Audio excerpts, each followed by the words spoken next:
spoken to them about kind of getting back to the standard defensively of like the 2017 group. They said you maybe showed them clips of players. What specifically have you tried to emphasize with your group to get them to that level? Is it clips? Is it other things? I mean, in my mind, if that's what they've taken it, I think they're a little bit off. To me, you're maximizing this team. You know, I can show guys making plays in this system and what we've done in the past, but really the emphasis in all of fall camp for me is how do we maximize the guys we have? How do we make plays? You know, it was easy to put on that tape and you see guys doing their job, doing it really well, and making plays and doing more, helping each other out. So I think that's the message from that group, you know, how hard they played, how they did their jobs extremely well, and then when they had opportunities to do more, they did more. So that's really the message from a group like that, and then really getting our guys to understand who we are. You know, what is the skill sets of our team, who are our playmakers, and we're going to try to put them in position to make plays on a weekly basis. When you go against a team that has a new offensive coordinator and probably a new system, what's that process like? I mean, do you go back and look at Valdosta State film, or what do you all do? Yeah, early college football is tough, you know, there's a lot of change, whether it's personnel and obviously in this case, different coordinators. So you're trying to match, and you're trying to see what he did at Valdosta, what South Florida was good at, the talent coming back, and you're just trying to piece it together. You know, you're not going to have all the answers, and if you are trying to go by what you've seen on tape, you're probably going to miss something. So you really have to get your guys dialed into what our rules are. You know, who are we? What are we going to do? What's the plan?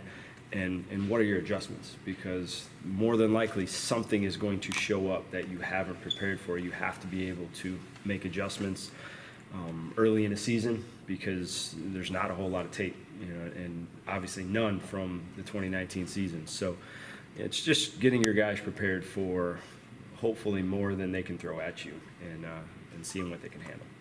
Do you feel like your group is in better position to succeed this year, whether it's they're healthier coming into the season or experience? Are there certain areas you feel more confident this year? I think a little bit of both, experience and health. You know, last year there was a lot of question marks going in, a lot of guys getting their first action, and now those guys are back and have some experience. So you feel better about that group, and then you know the health side of it as well. You know, Garrett Rand being back, Isaiah Loudermilk going to be back on the field. So yeah, I think both. You feel good about going into week one, and we know we're going to need a lot of guys. You know, it's going to be hot, it's going to be humid, and you know, you watch Miami, Florida. I mean, those guys live it every day, and you see how the heat affects you on an opening game. So I'm excited for our group to go down there. I think we've prepared well, you know, really going back to the spring and what we've done here in fall camp and transitioning to the season. Jim, before you got back here, when Oliva was a freshman, they worked him in gradually, kind of as a backup nose, and you guys did the same with Bryson last year. Mm-hmm. Is Benton ready for that now, or does he need some time yet, do you think? What's the plan with him? I think what he's shown up to this point is he's put himself in a position to have that role, okay. And for us to work him in and find a role. You know, he's physically a talented kid that obviously it's a lot for him right now. He's only been here for a handful of practices, but you know, we like what he's done. Mentally, he's picked it up. He understands what we're trying to get accomplished, and now it's, you know, you learn once you get into a season some of those weekly adjustments, if they really get it or if they got into a comfort zone by seeing the same offense every day. So that's the thing you try to assess with young players early. But we like the way he's progressed since he's stepped on campus. You know, a lot of nose guys are kind of shorter, squatter. He's a little bit more angular. Is pad level an issue with him? I know it is for a lot of young guys at times. Yeah, I mean, it can be with anybody. Okay. There's short guys that play with bad pad level, too. Okay. They just sometimes can get away with it. Yeah, it's the constant battle. Okay. I mean, and we like what he's done. You know, you can tell his wrestling background. He's got good feet. He's got good hand placement, and he knows how to get under people. So it truly has helped him, and you can see that carry over from you know, kind of how he was trained on the wrestling mat. Garrett Rand on Sunday seemed pretty amped up to get back on the field. How has not only his return in general, but that energy impacted the D-line? I think it's been huge for that group. they've seen Garrett play, and they see the power he plays with and the impact he can have on this defense. And obviously, you take that out of the room, and sometimes guys just feel like they're isolated a little bit. They're not a part of it, knowing they're going to miss an entire season. And just to see his energy, he's quiet. He's not going to say much, but you just see it in his eyes. Like he's been waiting for this day for a long time. So we've been trying to be smart with him, knowing you get him to week 1, and he's going to make your football team better. And we love what he's done, and kind of his focus on getting healthy and improving some of the holes he had in his game. And I'm really excited to watch him play on Friday night. Both Duran and Fan were talking about how much time they spent in the offseason just looking back at clips from last year and the bad stuff, and focusing on the bad stuff.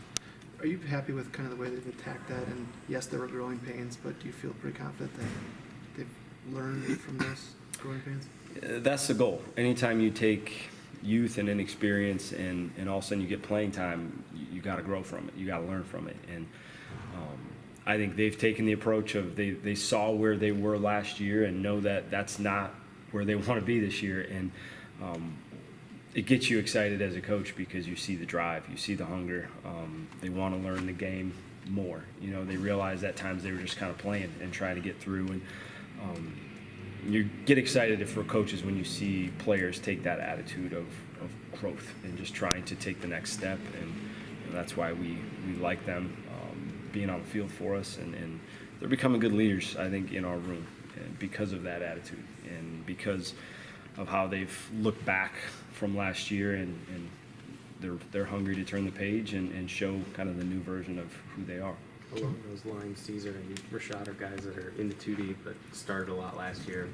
May not be in a starting role this year, depending on where things shake out. Do you feel like you're going to need all these guys, and is there any conversations with them if they don't see their name immediately in the first team that we still need you like that? Yeah, I think all those guys that played last year and got reps, Caesar and Rashad had big roles for us last year. We anticipate big roles again this year.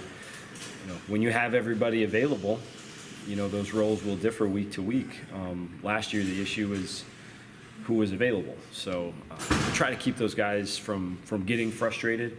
They have also taken the next step. They have also improved.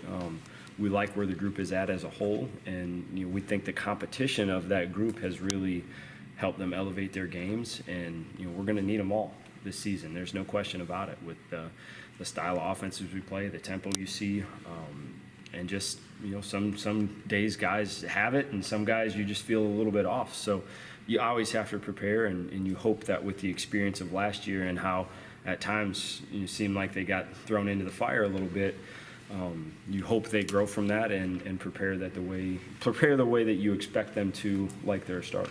Jim, you've got the package with 3 safeties in camp with Nelson, Pearson, and Burrell.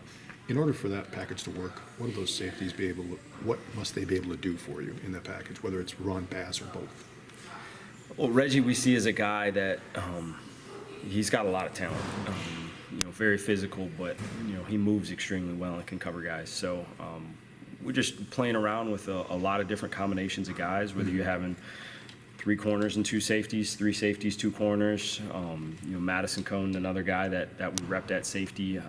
We just feel like throughout the course of the season, the flexibility that it's going to provide, we're going to be able to get the matchups that we prefer, rather than sometimes having an offense dictate to us. So just trying to provide a little bit of flexibility. We have that depth, and we have some more experience within the secondary. So that safety group especially, and the way for them to take the next step was to be able to expand their role and expand what they can do for this defense. And that was kind of their focus for the summer and winter, kind of all the way till now.